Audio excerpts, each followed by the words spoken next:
जय हिंद साथियों, अगर अभी तक आपने हमारे चैनल सोच से जंग को सब्सक्राइब नहीं किया है तो सब्सक्राइब जरूर करें और बेल आइकन दबाना ना भूलें ताकि हर लेटेस्ट धमाकेदार खबरों की अपडेट आप तक पहुंचाई जा सके।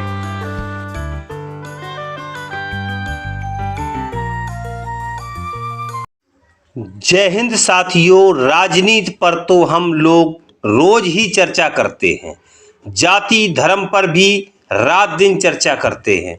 आज हम इन सब विषयों से हटकर कुछ अलग ही विषय पर चर्चा करते हैं। माना कि देश में आज़ादी का अमृत महोत्सव मनाया जा रहा है, यानी देश अमृत काल की ओर बढ़ रहा है। अच्छी बात है, घर घर तिरंगे झंडे बांटे जा रहे हैं। वो अलग बात है कि खाली पेट तिरंगा कैसे फहराया जाए, जनगण मन कैसे गाया जाए। कहावत है कि भूखे भजन न होए गोपाला, ये लो अपनी कंठी माला। माना कि देश विश्व गुरु बनने की ओर अग्रसर है। विश्व भर में भारत की ताकत के गीत भी गाए जा रहे हैं। अच्छी बात है। डिजिटल इंडिया की भी बात हो रही है। डिजिटल इंडिया नहीं, डिजिटल भारत की बात हो रही है। इंडिया शब्द से शायद किसी को जलन हो सकती है। माना कि हम चांद पर भी पहुंच गए हैं, सूर्य पर जाने की तैयारी कर रहे हैं। माना कि G20 जैसे आयोजन करके विश्व के तमाम देशों के राष्ट्राध्यक्षों को भारत की सरजमी पर बुलाकर उनसे देश हित में मुद्दों पर सार्थक चर्चा भी कर रहे हैं। यह अलग बात है कि इस दौरान दीवार खड़ी करके गरीबी को भी ढकने की कोशिश की जाती है। खैर छोड़िए इन सब बातों को, आज सिर्फ मुद्दे की बात करता हूं, और वह भी देश की तरक्की से जुड़ा हुआ मुद्दा, यानी हम कहां से कहां तक पहुंचे। मैं जब छोटा था, मेरे गांव में बिजली, सड़क आदि की सुविधाएं नहीं थी। अमूमन ज़्यादातर गांव में ही ऐसी स्थिति थी। अगर कोई रात बिरात बीमार हो जाता था तो चारपाई पर लेटाकर ही शहर के अस्पतालों को ले जाते थे, क्योंकि गांव देहात में इतनी ज़्यादा गाड़ियां नहीं थी। कंधा ही और चारपाई ही एकमात्र सहारा होती थी गरीब का, या फिर बैलगाड़ी या ट्रैक्टर में लिटाकर ले जाते थे। रास्ता भी सही ना होने के कारण मरीज को परेशानी होती थी, इसलिए ज़्यादातर लोग चारपाई पर ही कंधे का सहारा देकर ले जाते थे। और फिर एम्बुलेंस की भी सुविधाएं नहीं थी इतनी ज़्यादा। अगर कोई संपन्न है तो शहर से एम्बुलेंस मंगा लेता था। गांव देहात के ज़्यादातर गरीब लोगों का एकमात्र सहारा चारपाई या बैलगाड़ी ही होती थी। लेकिन अब ऐसा नहीं है। समय के साथ साथ देश ने भी तरक्की की है। आज गांव देहात में पक्की सड़कों के साथ ही बिजली, पानी, स्वास्थ्य केंद्रों की सुविधाएं भी हो रही हैं। लेकिन आज भी भारत के अलग अलग हिस्सों से ऐसी तस्वीरें आती हैं जिनको देखकर दिल अंदर से रो पड़ता है। दिल सोचने को मजबूर हो जाता है कि आज भी हमारे देश की यह दुर्दशा है।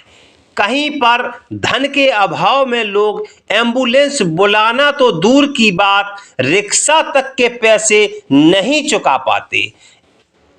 ऐसी हालत में बांस के सहारे कपड़ों में लपेटकर मरीज या लाश को ले जाते हैं। कहीं पर पैदल कंधे पर लाश रखकर जाते इंसान की तस्वीर, तो कहीं पर साइकिल, मोटरसाइकिल पर लाश को बांधकर ले जाने की तस्वीर देखकर दिल दुखी हो जाता है। वैसे तो इस तरह की घटनाओं की फहरिस्त बहुत लंबी है। यहाँ मैं सिर्फ 4 घटनाओं का जिक्र कर रहा हूँ। पहला मामला झारखंड का है, जहां पर स्वास्थ्य सेवाओं की बेहतरी के दावों की पोल खुलती दिखी, जब साहिबगंज में परिजन बांस के सहारे मरीज को कंधे पर टांग कर 12 किलोमीटर पैदल चलकर अस्पताल पहुंचे। बता दें कि महिला मरीज रूखीराम सोरेन तालझारी थाना क्षेत्र के बांसकोला के तालामय हेम्ब्रम की पत्नी है। पति तालामय के अनुसार जब उसकी पत्नी को उल्टी दस्त की हालत में स्थिति बिगड़ जाती है तो उसे वह साधन नहीं मिल पाने की स्थिति में मजबूर होकर बांस के सहारे कंधे पर लादकर पैदल ही उसे अस्पताल ले जाता है। दूसरी घटना मध्य प्रदेश के बड़वानी जिले की है, जहां पर रूह को झकझोर देने वाली घटना सामने आती है। यहां पर सड़क के अभाव में प्रसव पीड़ा से तड़पती एक आदिवासी महिला को बांस के सहारे लटकाकर 5 किलोमीटर तक पैदल ले जाना पड़ता है। बताया जा रहा है कि महिला ने अस्पताल पहुंचने से पहले ही बच्चे को जन्म दे दिया। मामला मध्य प्रदेश के बड़वानी जिले में पानसेमल विकास खंड के ग्राम खामघाट का है। बताया जा रहा है कि गांव के ज्यादातर लोग सड़क न होने के कारण मरीज को ऐसे ही ले जाते हैं। गांव में रहने वाली आदिवासी महिला रिंगाबाई को तेज प्रसव पीड़ा हुई, जिसके बाद परिजनों ने एम्बुलेंस को फोन किया। रास्ता खराब होने और नाले में पानी आने के कारण एम्बुलेंस प्रसूता के घर नहीं पहुंच सकी। प्रसव पीड़ा से तड़पती महिला को परिजन बांस के सहारे 5 किलोमीटर झोली में डालकर पैदल ही चलकर गए, जहां अस्पताल पहुंचने से पहले ही महिला ने रास्ते में ही बच्चे को जन्म दे दिया। तीसरा मामला भी मध्य प्रदेश के ही रीवा जिले का है, जहां पर मानवता को शर्मसार करने वाली तस्वीर सामने आई। जिले में रहने वाले एक मुसहर परिवार के 3 सदस्य हैजा की बीमारी की चपेट में आ गए। परिजनों ने मरीजों को अस्पताल ले जाने के लिए 108 नंबर पर फोन करके एम्बुलेंस को बुलाया।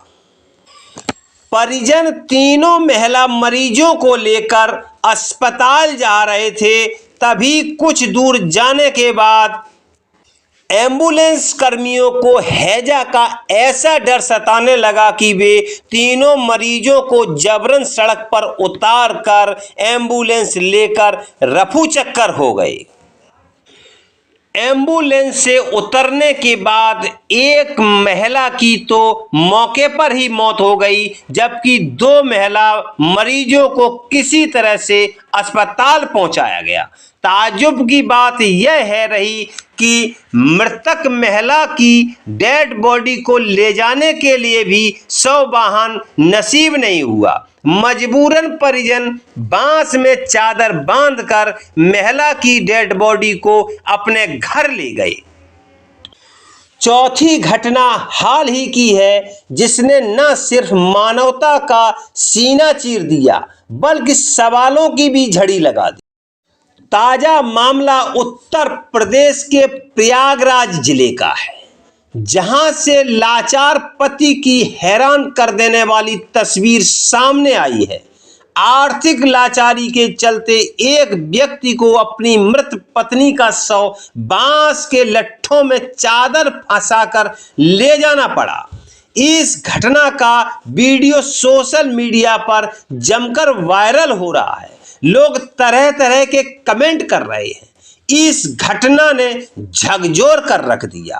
लाचार पति द्वारा पत्नी के शव को इस तरह शमशान घाट ले जाने का मामला प्रयागराज के झूसी इलाके का बताया जा रहा है।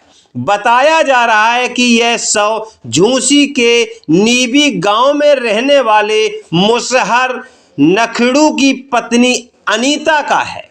बीमार चल रही अनीता का इलाज दोना पत्तल बेचकर किसी तरह से गुजारा करने वाले नखड़ू कराने की स्थिति में नहीं थी, जिसके चलते अनीता ने दम तोड़ दिया। अनीता की मौत के बाद भी इसकी लाचारी और गरीबी ने उसका पीछा नहीं छोड़ा। अनीता के पति नखड़ू के पास इतने पैसे नहीं थे कि वह उसका अंतिम संस्कार भी कर सके। शव ले जाने के लिए वाहन की भी व्यवस्था नहीं हो सकी, लिहाजा उसने बेकार पड़े बांस के 2 लट्ठों के बीच में एक चादर फंसाकर उसी में अपनी पत्नी का शव रखकर शमशान की ओर चल पड़ा। स्थानीय लोगों ने जब यह दृश्य देखा तो उन्होंने उसे रोका। कुछ लोगों ने इसकी सूचना पुलिस को दे दी, जिसके बाद मौके पर पहुंची पुलिस ने एक ई रिक्शा वाले को रोककर अनीता का शव उसमें रखवाया।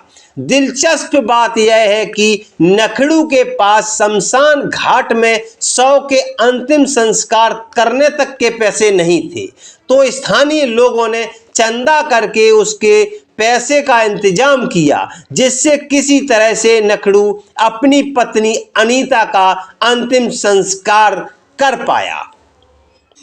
इस घटना की खबरें जब मीडिया और सोशल मीडिया में वायरल हुई तो शासन प्रशासन की नींद खुली और वह हरकत में आई। बताया जा रहा है कि प्रशासन ने पीड़ित परिवार को राहत पहुंचाने की कवायद शुरू कर दी है।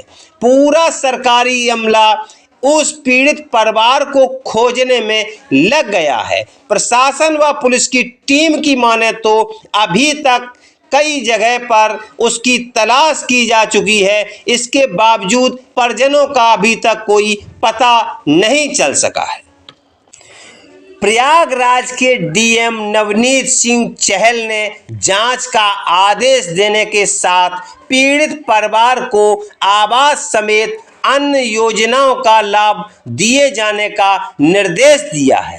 के लिए उन्होंने सीएमओ, नगर आयुक्त, एडीएम आदि को जरूरी कदम उठाने के निर्देश दिए हैं। इस घटना के बारे में आपका क्या कहना है, कमेंट बॉक्स में जरूर लिखें। बड़ा सवाल यह है कि हिंदू मुस्लिम, गाय गोबर, मंदिर मस्जिद, आरक्षण विलक्षण, चीन पाकिस्तान आदि मुद्दों को लेकर रात दिन गोदी मीडिया से लेकर बड़े बड़े दल, संगठन, राजनेता चर्चा, भाषण करते रहते हैं, लेकिन देश के ज्वलंत मुद्दों शिक्षा, स्वास्थ्य, रोजगार, भुखमरी, गरीबी, लाचारी, गिरती अर्थव्यवस्था पर चर्चा के नाम पर इन्हें सांप क्यों सूंघ जाता है। देश के आम मतदाताओं, जनता जनार्दन को इसके लिए आगे आना पड़ेगा और अपने ज्वलंत मुद्दों को लेकर सवाल खड़े करने पड़ेंगे। हमारे कुछ साथी तो हमारे न्यूज वीडियो को देखकर इग्नोर तक कर देते हैं। मैं इतनी मेहनत करके लिखता हूं, बोलता हूं, तो आपको शेयर करने में भी परेशानी होती है। एक अंगुली का इशारा ही तो करना है। आइए मिलकर आवाज को बुलंद करते हैं। वीडियो को जमकर लाइक और शेयर करें। और अगर अभी तक आपने हमारे चैनल शोषित जंग को सब्सक्राइब नहीं किया है तो सब्सक्राइब जरूर करें और बेल आइकन दबाना ना भूलें, ताकि हर लेटेस्ट धमाकेदार खबरों की अपडेट आप तक पहुंचाई जा सके।